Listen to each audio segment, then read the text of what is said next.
خسته هم از این شب بی انتها،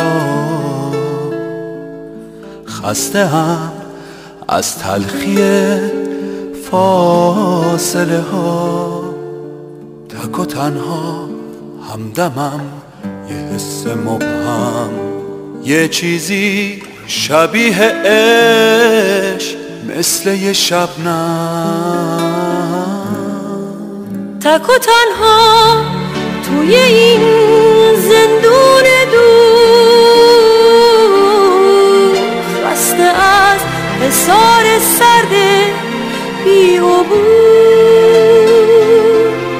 توی فکر رفتنم اما پناهی ندارم غیر صبر و انتظار، دیگه راهی ندارم. تنها همدم من امشب ماه ساکت و صبوره، تنها اونه که میدونه لحظه هم چه سوت و کوره. تنها همدم من امشب ماه ساکت و صبوره، تنها اونه که میدونه لحظه هم چه سوت و کوره. اضطراب و دلهوره قلبمو آتیش میزنه، اما یاد چشم اون طلسم شب رو میشکنه.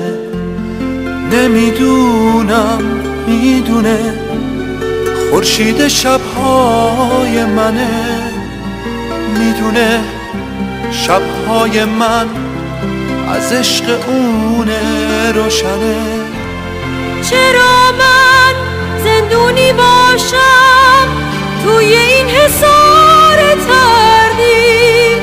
حرف ساده دلم رو چرا هیچ کسی نفهمید؟